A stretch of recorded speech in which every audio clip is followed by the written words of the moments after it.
기도하고 말씀 듣겠습니다. 하나님 아버지, 주님의 사랑을 감사합니다. 거룩한 주일입니다. 하나님께 거룩하게 예배드리게 하시고 또한 주께서 우리에게 베푸신 은혜를 우리가 다 받아 누리기에 부족함이 없도록 모든 장애물을 제거해 주시며 오직 주님의 은혜 속에 저희들 깊이 들어갈 수 있도록 성령께서 역사하여 주옵소서. 말씀 가운데 주께서 함께해 주시되 종의 입술에 오직 주님의 말씀으로만 채워주시며 하나님의 말씀이 우리의 심령 속에 새겨질 때에 잘 박힌 못처럼 박혀져서 우리의 삶 속에 능력이 될 수 있도록 역사하여 주옵소서. 하나님이 우리 함께 하실 줄로 믿고 감사하며 예수 그리스도의 이름으로 기도합나이다. 아멘. 할렐루야. 하나님의 은혜가 우리 모두에게 함께 하시기를 주의 이름으로 간절히 축원합니다. 인사하실 때 옆에 계신 분, 뒤에 계신 분에게 하나님은 좋으신 아버지이십니다, 이렇게 인사하시기 바랍니다.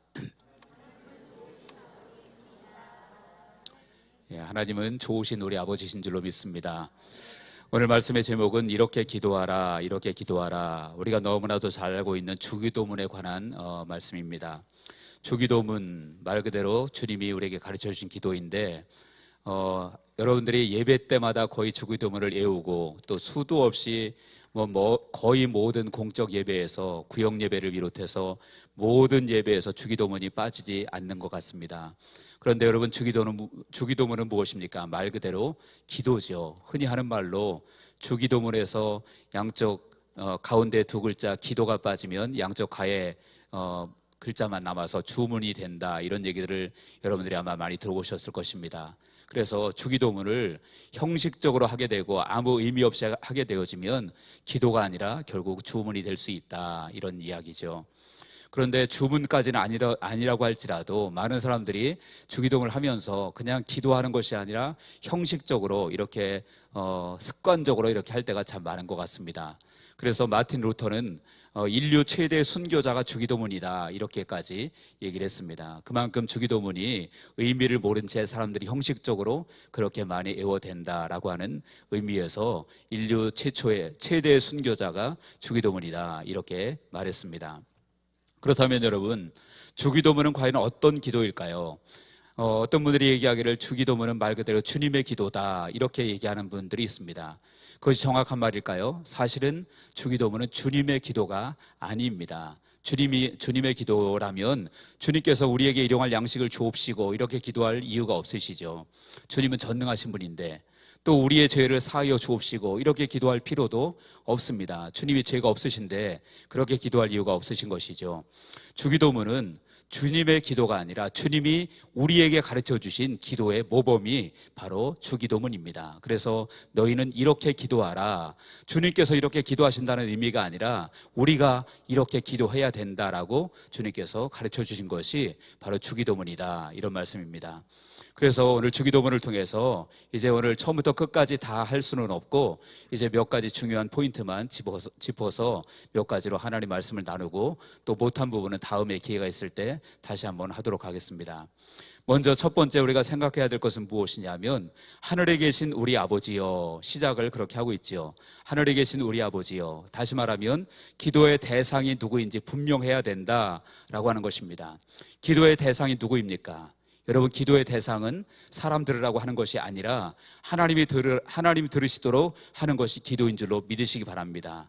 그래서 하늘에 계신 우리 아버지여, 이제 우리가 기도하는 대상이 바로 하늘 아버지, 우리 하나님 아버지라는 사실을 시작부터 분명히 말씀하고 있는 것입니다.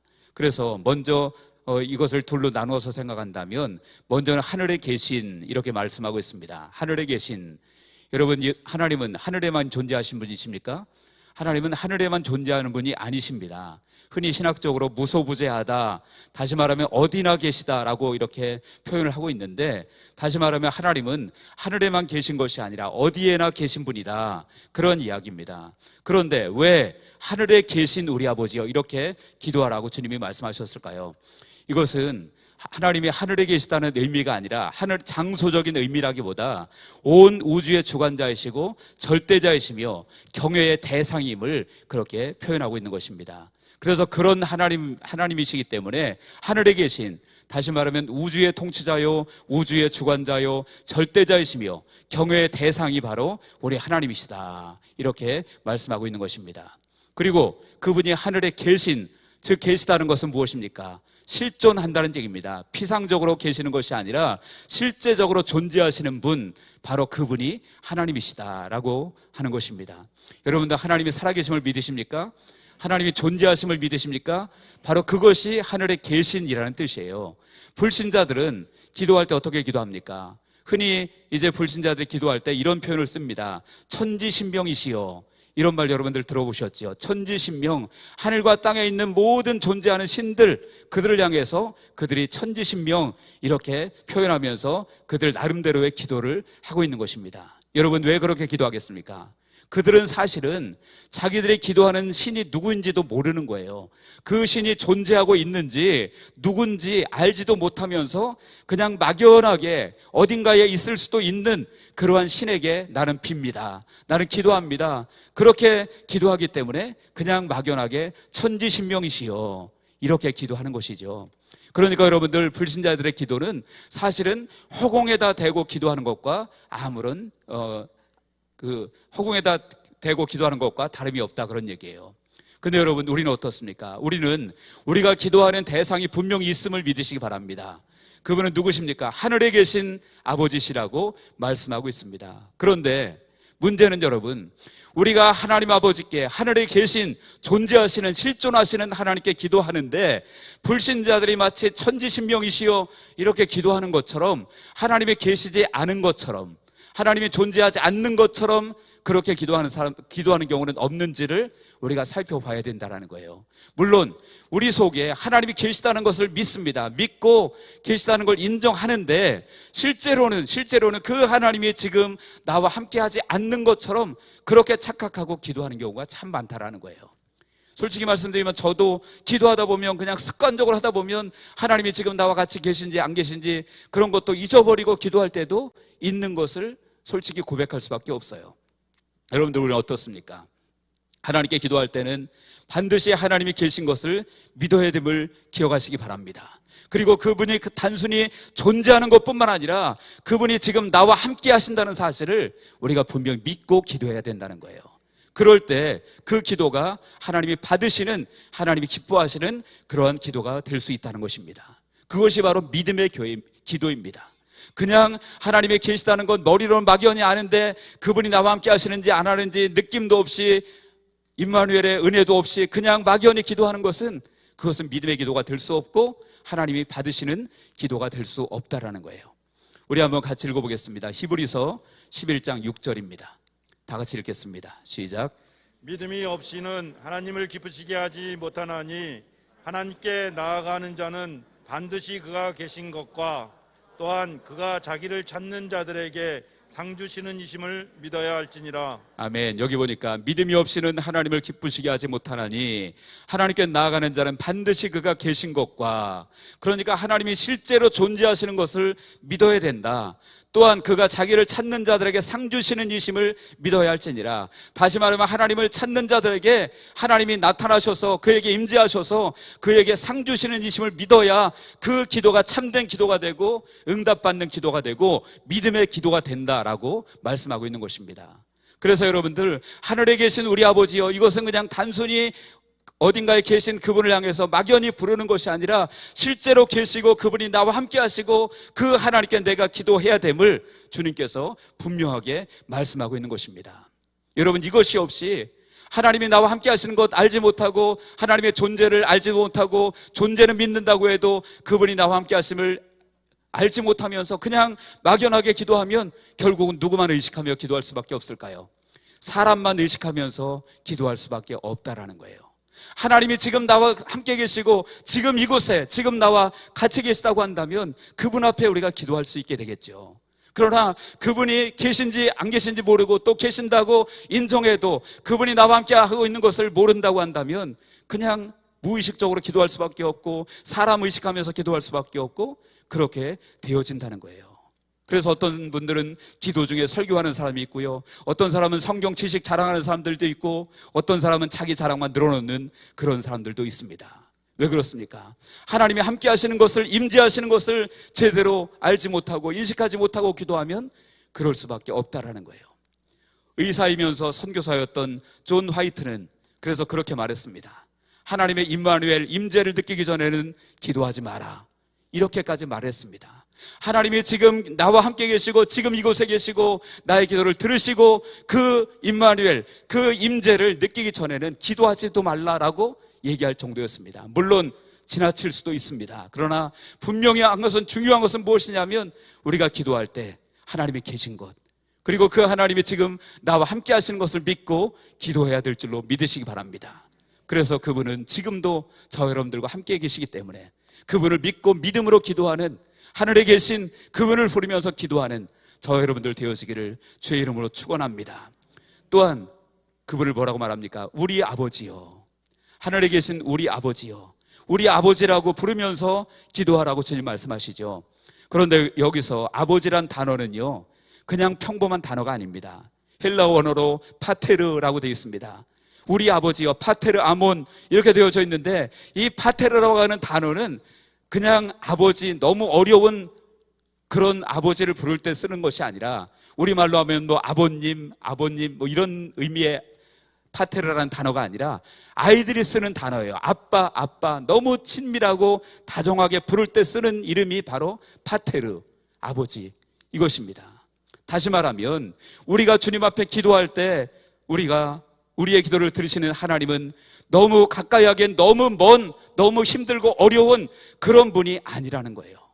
그런 분이 아니라 너무나 친밀하시고 너무나 다정하시고 너무나 인격적이시고 너무나 따스하신 그러한 아버지, 그러한 파테르, 우리의 아빠, 아버지라고 말씀하고 있는 것입니다. 그래서 그 하나님께 친밀하게 나가서 너무 어렵고 너무 무섭고 너무 어미하신 하나님이 아니라, 정말로 여러분들, 우리 사람들끼리도 그렇잖아요. 아이들은 아빠 무서운 줄 모르잖아요. 그냥 아빠 하면서 쫓아다니지만 나이가 먹어가면 점점 아버지와의 거리가 멀어지고, 호칭도 아빠에서 아버지로, 더 나아가면 뭐 아버님으로 이렇게 바뀌기도 하고 그러죠. 그만큼 사실은 거리가 멀어지는 것이죠. 그런데 아이들은 그냥 아빠에게 또는 할아버지에게 무서운 줄 모르고 그냥 뛰어들어가잖아요. 바로 하나님 앞에 그런 모습으로 기도하라는 얘기예요. 아바 아버지요, 아빠 아버지, 파테르 아몬, 즉 우리 아버지요, 우리 아빠, 그분께 나가서 친밀하게 나가서 하나님께 기도할 수 있다, 이렇게 말씀하고 있는 것입니다. 여러분, 우리 예수님은요 어떤 분이십니까? 구약의 성경에는 그래서 이 파테르라고 하는 단어를 쓰지를 못했어요. 왜냐하면 구약 백성들은 하나님이 너무나 어미하시고 무섭고 공의의 하나님이시고 너무나 정말 거리가 먼 그런 하나님이셨기 때문에 감히 파테르라는 단어를 쓰지를 못했습니다. 그런데 주님께서 지금 제자들에게 가르쳐 주시고 있는 단어는 구약에서 쓰던 그 아버지가 아니라 아바 아버지, 파테르 아몬, 즉 아빠 아버지, 이렇게 친밀하게 다가가서 하나님 앞에 기도하라라고 주님께서 말씀하고 있는 거예요. 어떻게 여러분 그것이 가능할 수 있었습니까? 그것은 바로 주님께서 우리를 위해서 십자가에 달려 죽으셨기 때문에 하나님과의 관계가 회복되었기 때문이라고 믿습니다. 그래서 주님 때문에, 예수님 때문에 우리가 아버지 앞에 나가서, 하나님께 나가서 파테르 아몬, 아바 아버지 그렇게 부를 수 있게 되어졌다는 거예요.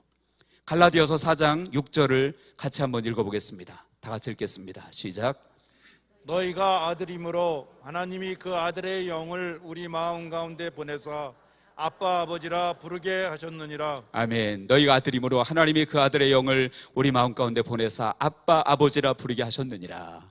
예수께서 우리를 위해서 오셔서 십자가에 달려 죽으시고 부활하시고 우리를 하나님의 자녀 삼으심으로 이제는 우리가 하나님 앞에 나아갈 때 그냥 너무 무섭고 멀고 어려운 그런 하나님이 아니라 아무 때나 친밀하게 다가가서 아빠 아버지라고 부를 수 있는 그런 하나님으로 바뀌어졌다라는 거예요. 그러니까 너희가 하나님 앞에 기도할 때 하늘에 계신 우리 아버지요, 즉 파테르 아몬, 가까운 친밀한 그런 아버지로 부르고 나아갈 수 있다라는 거죠. 여러분, 이것이 얼마나 놀라운 하나님의 은혜인지 모릅니다. 왜냐하면 전에는 감히 상상할 수도 없는 일이었기 때문에 그렇습니다. 전에는 하나님 앞에 파테르 아몬 이렇게 나아갈 수 있는 그런 일은 감히 상상도 할 수 없었기 때문에 그렇습니다. 전에는 어땠습니까? 전에는요, 우리는 사실은 마귀의 자녀였습니다. 요한복음 8장 44절에 보니까 너희는 너희 아비 마귀에게서 났으니 분명히 말하고 있죠. 마귀의 자녀가 어떻게 하나님 앞에 파테르 아몬 그렇게 하면서 나갈 수가 있겠습니까? 또한 전에는 우리가 진노의 자녀였다라고 말합니다. 에베소서 2장 3절 끝에 보니까 본질상 진노의 자녀이었더니 우리가 전에는 진노의 자녀였다라고 말합니다. 로마서 5장 10절 상반절에 보니까 곧 우리가 원수 되었을 때에 하나님과 원수 되었던 우리였습니다. 그러니까 전에는 마귀의 자녀였고 진노의 자녀였고 그리고 하나님과 원수 되었던 우리가 어떻게 감히 하나님 앞에 아바 아버지 파테로 아몬 이렇게 하면서 하나님 앞에 나갈 수가 있었겠습니까? 그런데 예수님은 그런 우리를 위해서 십자가에 달려 죽으시고 우리를 구원해 주시고 그 제자들에게 지금 기도를 가르쳐 주시는데 너희들은 아바 아버지라 부를 수 있다, 파테로 아몬 이렇게 부르면서 나아갈 수 있다, 이렇게 가르쳐 주고 있는 것입니다. 여러분, 이 일이 놀라우신 하나님의 은혜인 줄로 믿으시기 바랍니다. 감히 나갈 수가 없었던 우리들이었어요. 또 구약 백성들조차도 하나님을 너무 어렵고 무서운 분으로 알아서 그 단어를 쓸 수도 없는 그 단어를 예수님께서 쓰도록 말씀해 주셨고 아버지 앞에 나갈 수 있도록 그렇게 해주셨다는 거예요. 여러분, 이것이 주님의 은혜임을 믿으시기 바랍니다. 그리고 그 아버지 앞에, 하늘에 계신 아버지 앞에 아무 때나 친밀하게 나가서 기도할 수 있는 저 여러분들이 되어지기를 주의 이름으로 축원합니다. 두 번째입니다. 오늘 본문에 보니까 이름이 거룩히 여김을 받으시오며, 이름이 거룩히 여김을 받으시오며, 여러분, 원래 하나님은 거룩한 분인 줄로 믿으시기 바랍니다. 하나님은 원래부터 거룩한 분이에요. 그런데 왜 굳이 이름이 거룩히 여김을 받으시오며 이렇게 기도하라고 하는 것일까요?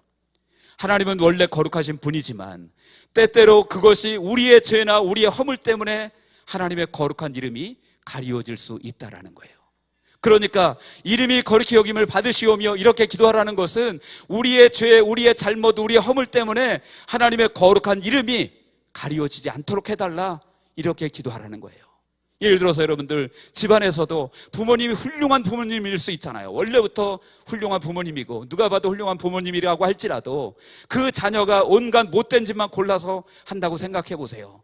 그러면 그 자녀 때문에 누가 욕을 먹습니까? 그 부모가 욕을 먹잖아요. 자녀 때문에.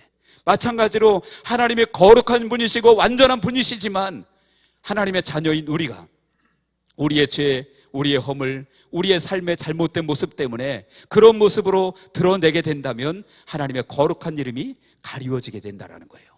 그래서 이름이 거룩히 여김을 받으시오며 이렇게 기도하라는 것은 하나님, 우리의 잘못 때문에, 내 죄 때문에, 내 허물 때문에 하나님의 거룩한 이름이 훼손되지 않도록 도와주십시오, 이렇게 기도하라는 이야기입니다. 여러분, 성경에 보면 그런 인물들이 많이 나오죠. 하나님의 거룩한 이름을 드러내기 위해서 자신의 목숨까지도 아깝게 여기지 않았던 그런 사람들.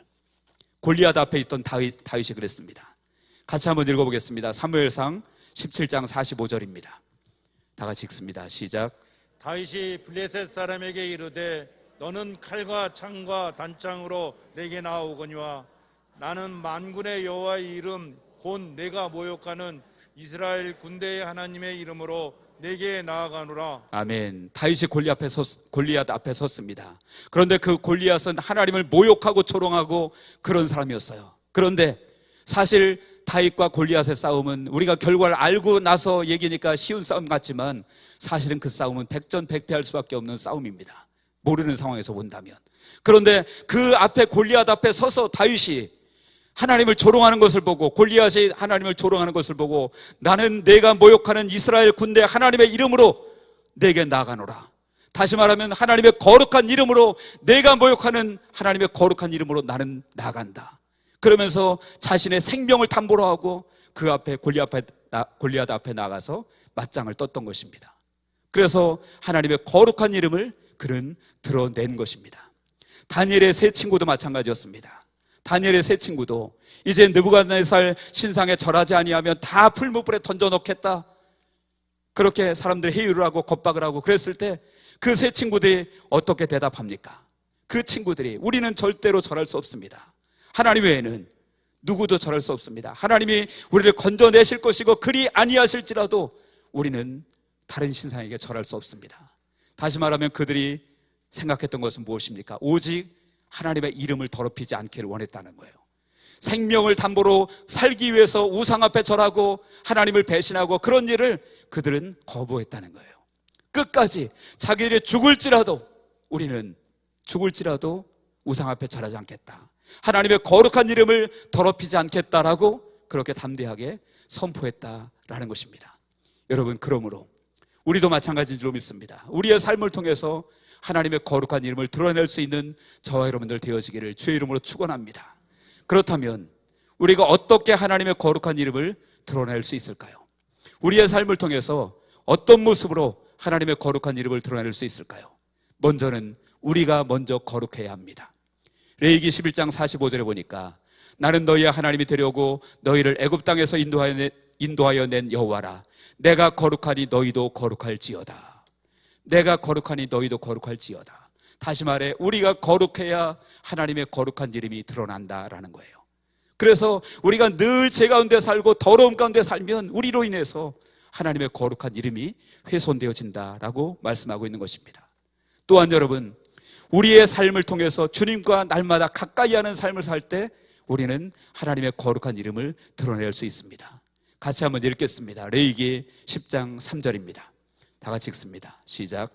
모세가 아론에게 이르되 이는 여호와의 말씀이라 이르기를 나는 나를 가까이 하는 자 중에서 내 거룩함을 나타내겠고 온 백성 앞에서 내 영광을 나타내리라. 아멘. 하셨느니라. 여기 보니까 나는 나를 가까이 하는 자 중에서 내 거룩함을 나타내겠고, 나를 가까이 하는 자 앞에서 내 거룩함을 나타낸다라고 말씀합니다. 그러니까 우리가 하나님의 거룩함을 드러내기 위해서는 날마다 하나님 앞에 가까이 나가서 하나님 앞과 가까이 하는 그러한 삶을 살 때 하나님의 거룩함이 우리를 통해서 드러날 수 있다라는 것입니다.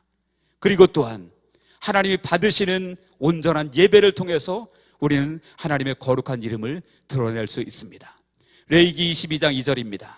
아론과 그의 아들들에게 말하여 그들로 이스라엘 자손이 내게 드리는 그 성물에 대하여 스스로 구별하여 내 성호를 욕되게 함이 없게 하라. 나는 여호와이니라.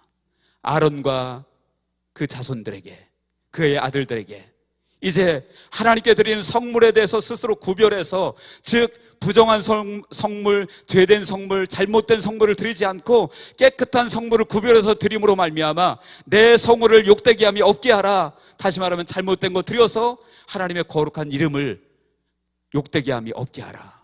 그 얘기는, 그 말씀은 무슨 말씀입니까? 거꾸로 말하면 하나님 앞에 온전한 예물, 바른 예물, 하나님 받으시는 예물을 드릴 때 하나님의 거룩한 이름이 훼손되지 않는다라는 거예요.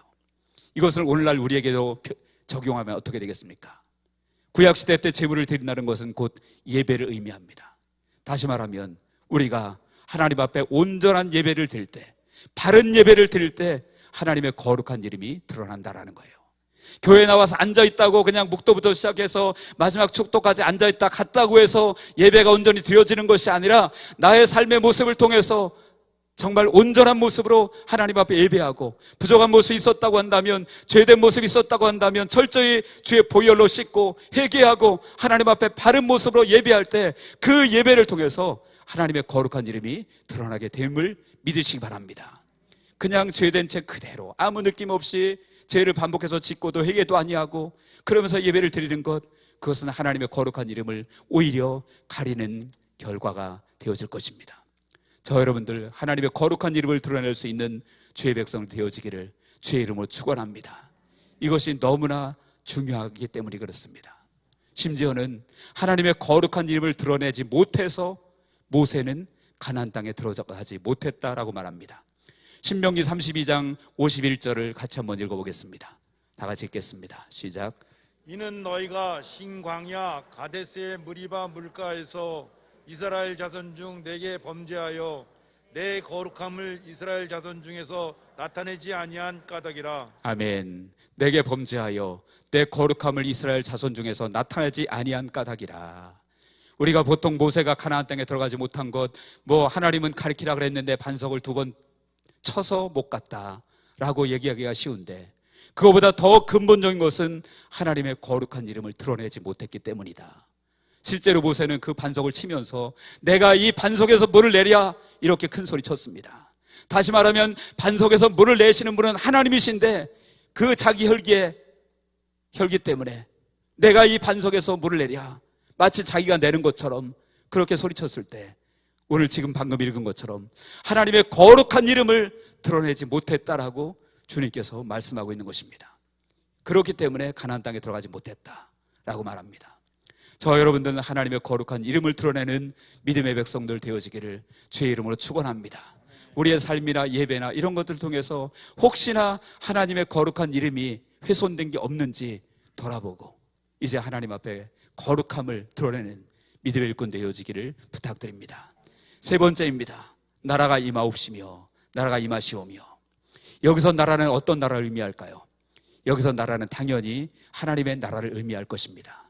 그래서 하나님의 나라가 이 땅에 임하도록 우리가 기도하라 라고 말씀하고 있습니다. 여러분들, 나라는 무엇입니까? 국가는 무엇입니까?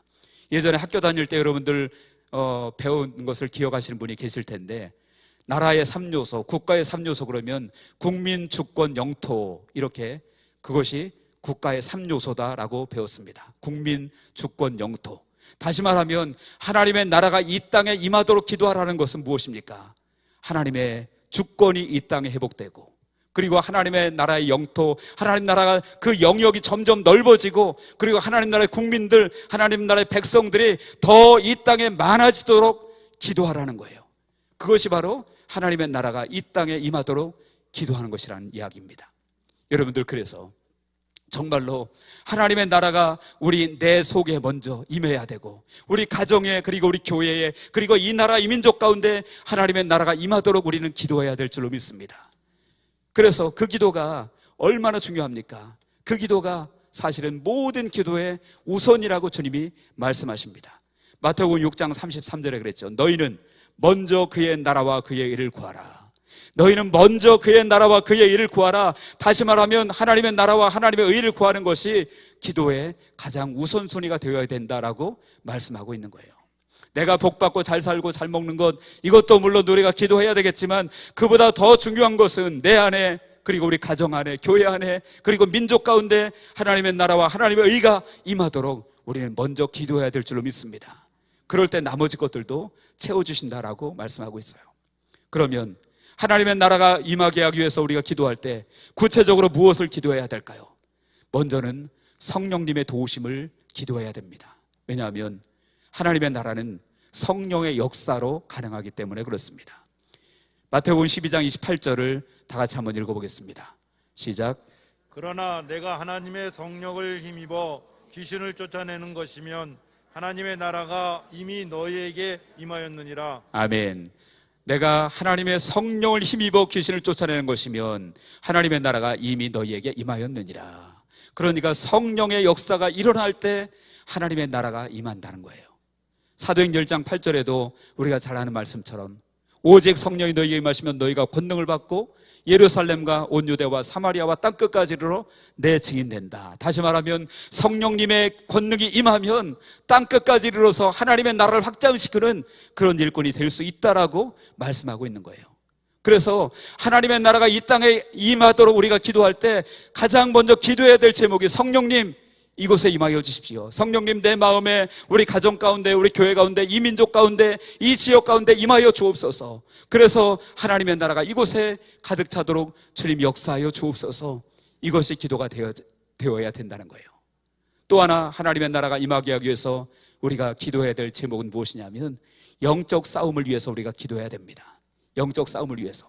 하나님의 나라가 임한다는 것은 무엇입니까? 반대로 말하면 마귀의 나라가 쫓겨난다라는 거예요. 하나님의 나라가 임한다는 것은 마귀의 나라가 쫓겨난다는 것입니다. 원래 이 땅의 공중 권세는 누가 잡고 있습니까? 원수 마귀가 잡고 있었어요. 에베소서 2장 2절에 보니까 공중의 권세 잡은 자라고 분명히 되어져 있습니다. 원수 마귀가 이 땅의 공중의 권세 잡고 이 땅의 모든 권세를 잡고 있는데, 하나님의 나라가 임한다고 하는 것은 그 원수 마귀가 잡고 있는 그 나라를 이제 물리치고 하나님의 나라의 깃발을 꽂는 것을 의미합니다. 그러면 여러분들, 모든 전쟁이 그렇듯이 한 나라가 한 나라를 쳐들어오면 그 나라는 그냥 가만히 도망갑니까? 아니죠. 버티고 싸우는 거죠. 그렇습니다. 우리도 마찬가지예요. 하나님의 나라가 이 땅에 임하도록 우리가 기도할 때 원수 마귀는 자기의 나라를 빼앗기는 것이기 때문에 가만히 있지 않는다라는 거예요.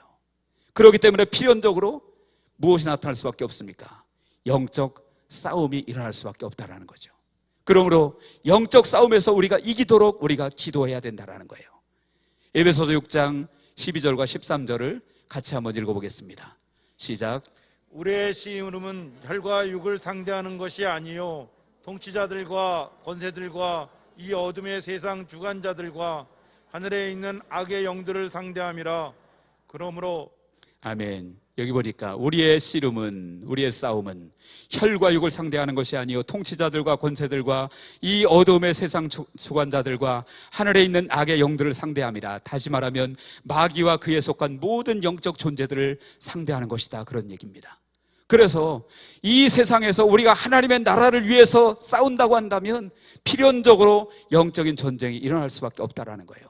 내가 그냥 포기하고 항복해버리면 싸움이 일어날 일이 없겠죠.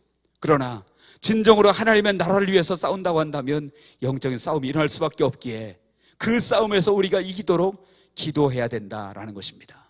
이것이 바로 하나님의 나라가 이 땅에 임하도록 기도하는 거예요. 그래서 성령님이 역사하시고 그리고 하나님이 우리에게 이 영적 싸움에서 이길 수 있는 힘을 주시고 이것을 위해서 우리가 기도해야 된다는 것이죠. 이제 말씀의 결론 맺습니다. 여러분, 주님께서 우리에게 기도의 모범을 가르쳐 주었는데 하늘에 계신 우리 아버지요, 그분은 우주의 주권자이시고 만왕의 왕이시고 그리고 어디에나 계시고 그리고 모든 것을 통치하시는 우리 하나님이신 줄 믿습니다. 그분이 우리와 함께 계시고 그리고 함께 계시는 그분을 믿고 그분이 우리의 좋으신 아버지임을 믿고 너무나 친밀하고 너무나 따스하시고 인격적이신 그 아버지심을 믿고 그 아버지 앞에 나가서 우리는 기도할 수 있기를 주의 이름으로 축원합니다. 그리고 우리의 삶을 통해서 정말로 우리의 잘못 때문에 하나님의 거룩한 이름이 훼손받지 아니하고 우리의 삶, 우리의 예배, 우리의 모든 행동 때문에 하나님의 거룩한 이름이 오히려 더더욱 빛나고 그리고 하나님의 나라가 이 땅에 임해서 이 세상이 정말 하나님이 다스리는 나라가 되도록 기도해서 하나님을 기쁘시게 할 수 있는 저 여러분들 다 되어지기를 주님의 이름으로 간절히 축원합니다. 기도하겠습니다. 하나님 아버지, 이렇게 기도하라고 우리에게 기도를 가르쳐 주셨습니다. 하나님 아버지, 우리가 주님이 가르쳐 주신 기도대로 기도할 수 있기를 기도합니다. 아버지 하나님이여, 아버지 하나님이여, 정말로 모든 삶의 과정 속에서도 이런 기도가 우리의 생활이 되게 하시고 또한 교회에서 기도할 때에도 삶 속에서 기도할 때에도 어떤 때에도 주님의 뜻대로 기도해서 주님이 원하시는 대로 기도해서 하나님을 기쁘시게 할 수 있는 저희들이 다 될 수 있도록 성령께서 역사하여 주옵소서. 모든 영광을 주께 올려드리며 예수 그리스도 이름으로 기도하옵나이다. 아멘.